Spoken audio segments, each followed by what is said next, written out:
Balkan ülkeleri Hırvatistan, Arnavutluk ve Kosova kısa bir süre önce savunma sanayinde karşılıklı işbirliğini güçlendirmek üzere ortak bir bildiri imzaladı. Arnavutluğun başkenti Tiran'da söz konusu ülkelerin yetkili bakanlarınca imzalanan bu bildiri Sırbistan'ı oldukça rahatsız etti. Bölge basını bu ortak bildiriyi yeni bir pazar mı yoksa Sırbistan'ın etrafındaki savunma çemberi daralıyor mu ifadeleriyle gündeme taşıdı. Hem geçmişte yaşanan savaşlar hem de mevcut siyasi durum göz önüne alındığında Sırbistan'ın bölgede düşman olarak gördüğü ya da en azından dost olarak görmediği bu üç ülkenin böyle bir işbirliği yapması ve bu işbirliğinin zamanlaması da dikkat çekti. Bugünkü içeriğimizde Hırvatistan, Kosova ve Arnavutluk arasındaki bu anlaşmanın detaylarına ve aynı zamanda Balkanlardaki silahlanma yarışına değineceğiz. Hazırsanız 10-10 başlıyor.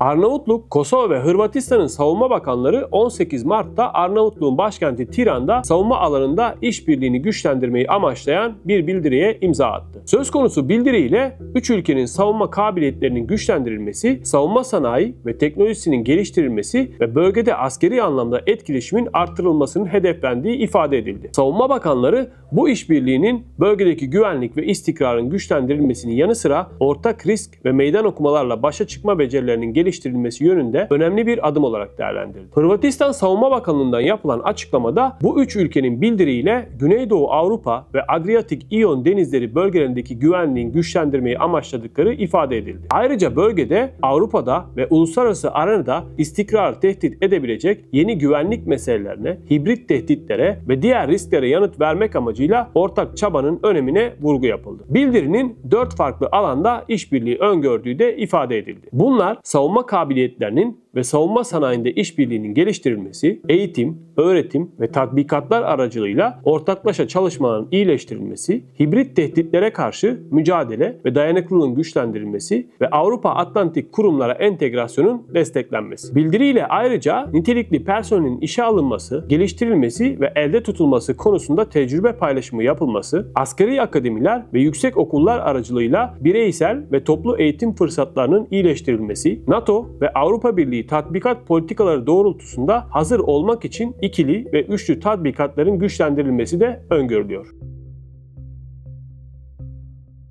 Bildiriyi imzalayan 3 ülkeden ikisi yani Hırvatistan ile Kosova, Sırbistan ile 1990'lı yıllarda yoğun silahlı çatışmaların yaşandığı iki ülke. Kosova 2008 yılında bağımsızlığını ilan etmiş olsa da Sırbistan hala Kosova'yı kendi toprağı olarak görüyor. Arnavutlar ile Sırplar arasında tarihten gelen bir düşmanlık da söz konusu. Tüm bu bilgileri vermeden bu bildirinin Sırbistan'ın neden tepkisini çektiğini anlatsaydım bir şeyler eksik kalırdı. Neyse, devam edelim. Bu üç ülkenin imzaladığı bildiriye Sırbistan'dan anında ve sert bir tepki geldi. Sırbistan Cumhurbaşkanı Aleksandar Vučić, NATO Genel Sekreteri Mark Rutte ile yaptığı görüşmeden sonra bu anlaşma ile üç ülkenin Balkanlarda bir silahlanma yarışı başlattığını ileri sürdü. Bunun kendileri için zor bir durum olduğunu ancak söz konusu üç ülkenin vermek istedikleri mesajı anladıklarını söyleyen Vučić, biz ülkemizi koruyacak ve her türlü potansiyel saldırgana karşı başarılı bir şekilde savunacağız ifadelerini kullandı. Hırvatistan Savunma Bakanı Ivan Anušić ise Hırvatistan'ın neyi yapıp neyi yapmayacağını Belgrad'a sorduğu dönemin geride kaldığını, Hırvatistan'ın 35 yıldır bağımsız bir devlet olduğunu, dilediği herkesle bildiri imzalayabileceğini söyleyerek Sırbistan'ın tepkisine cevap verdi. Hırvatistan Başbakanı Andrej Plenković de böyle bir bildiriyi imzalamak için ne Sırbistan'dan ne de NATO'dan izin almak zorunda olduklarını savunarak bu bildiri ortaklaşa işbirliği hakkındadır ve herhangi bir düşman karaktere sahip değildir ifadelerini kullandı.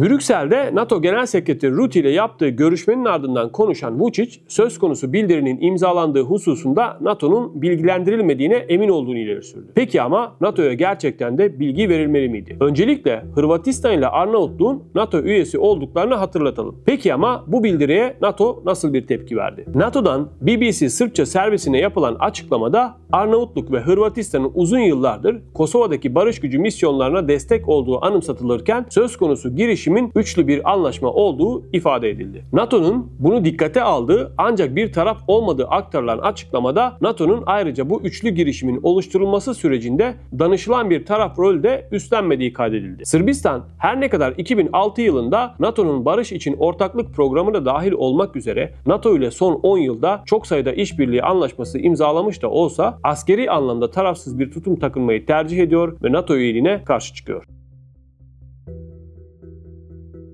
Sırbistan Savunma Bakanı Bratislav Gašić bu üçlü bildiriyi kışkırtıcı bir girişim olarak nitelendirirken Dışişleri Bakanlığı ise böylesi bir askeri ittifakın Belgrad'a danışılmadan kurulmasının özellikle endişe verici olduğunu ifade etti. Enteresan olan şu ki iktidara yakın bazı Sırp medya organları tarafından Tiran'da imzalanan bu bildiriye cevap olarak Sırbistan ile komşusu ve yakın müttefiki Macaristan'ın da benzer askeri bir ittifak kurmaya hazır olduğu, hatta Cumhurbaşkanı Vučić ile Macaristan Başbakanı Viktor Orban'ın bu hususta çoktan müzakereler başladığı iddia edildi. Ancak bu iddia şu ana dek ne Sırbistan ne de Macaristan'ın ilgili makamları tarafından teyit edildi.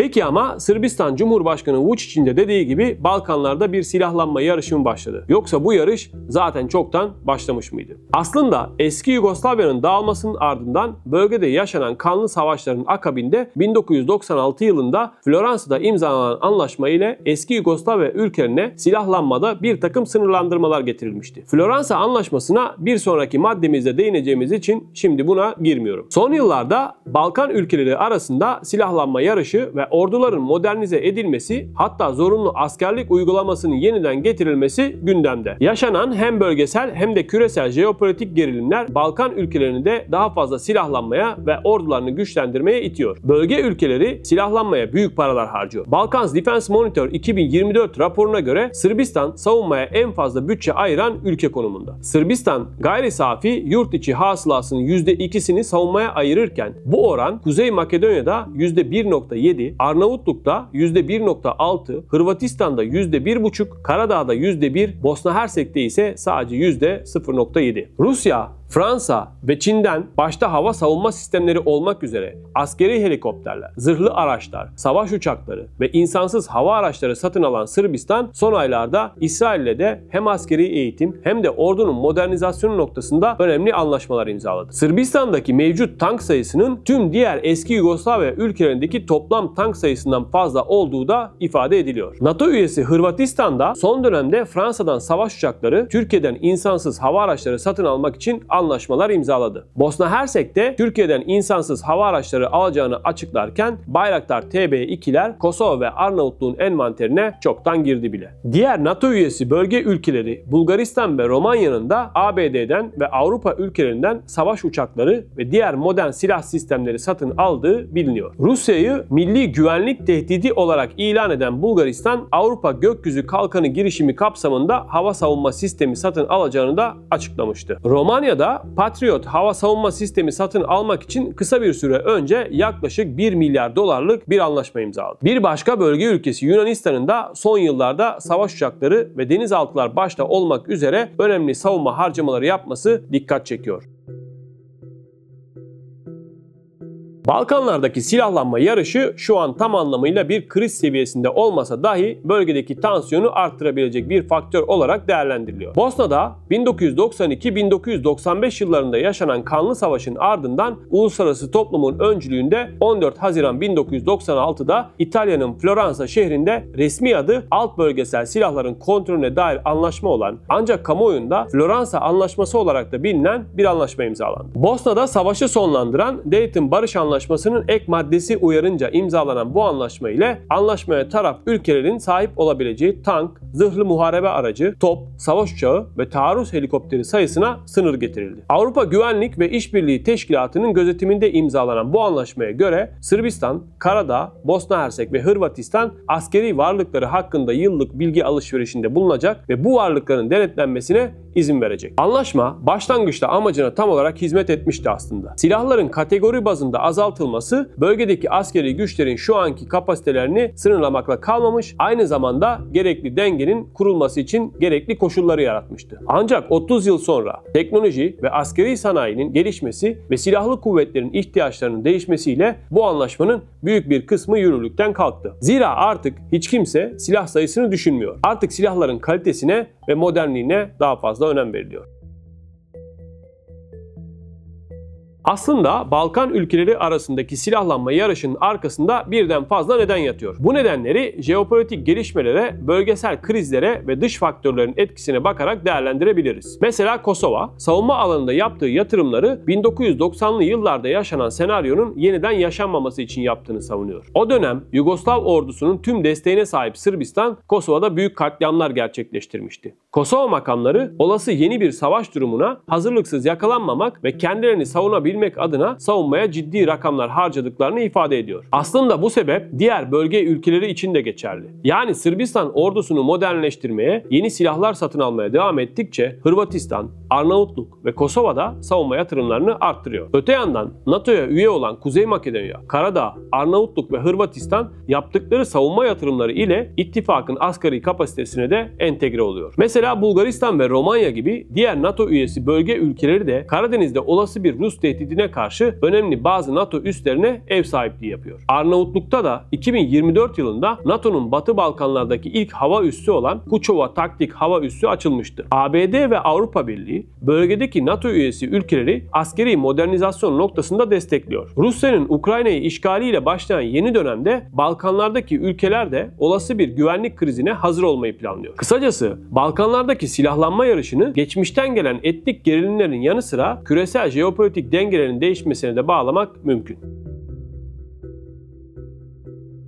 Savunma alanında teknolojinin gelişmesiyle özellikle insansız hava araçlarının cazibesinin arttığını söyleyebiliriz. Türkiye gelinen noktada en çok İHA ihraç eden ülkelerden biri haline geldi. Özellikle Karabağ, Suriye, Libya ve Ukrayna'da, yani doğrudan sahada elde ettiği başarılı sonuçlardan sonra Bayraktar insansız hava araçları oldukça rağbet görmeye başladı. Aslında bunun birkaç temel nedeni var. Bayraktar TB2 modeli Batı menşeli muadillerine kıyasla daha uygun maliyetli ve oldukça etkili bir sistem. ABD ve İsrail tarafından üretilen İHA'lar hem daha pahalı hem de satın alma süreçleri daha karmaşık. Türkiye fiyat performans açısından oldukça uygun bir seçenek olarak görülüyor. Öte yandan Türkiye'nin özellikle Bosna Hersek, Kosova, Kuzey Makedonya ve Arnavutluk ile geçmişe dayanan güçlü siyasi ve ekonomik ilişkileri de bulunuyor. Türkiye'nin savunma sanayi alanındaki işbirlikleri söz konusu bu ülkelerle ilişkilerini de güçlendiriyor. Peki ama bugüne kadar hangi Balkan ülkeleri Bayraktar TB2 satın aldı veya hangileri almayı planlıyor? 2022 yılı sonunda 5 adet İHA siparişi veren Kosova'ya ilk teslimat 2023 yazında gerçekleşirken bu yıl içinde Bosna Hersek'te ilk TB2 teslimatının yapılması bekleniyor. Kosova 5, Bosna Hersek ise 6 adet TB2 siparişi vermişti. Yine 2022 yılı sonunda TB2 siparişi veren Arnavutluğa da ilk teslimat geçen yılın Mart ayında gerçekleşti. Arnavutluğun toplam kaç adet TB2 satın aldığı ise açıklanmadı. Avrupa Birliği ve NATO üyesi Hırvatistan'da 6 adet Bayraktar TB2 satın almak üzere geçen Kasım ayında sözleşme imzaladı. Romanya'ya da ilk TB2 teslimatı Haziran 2024'te yapılmıştı.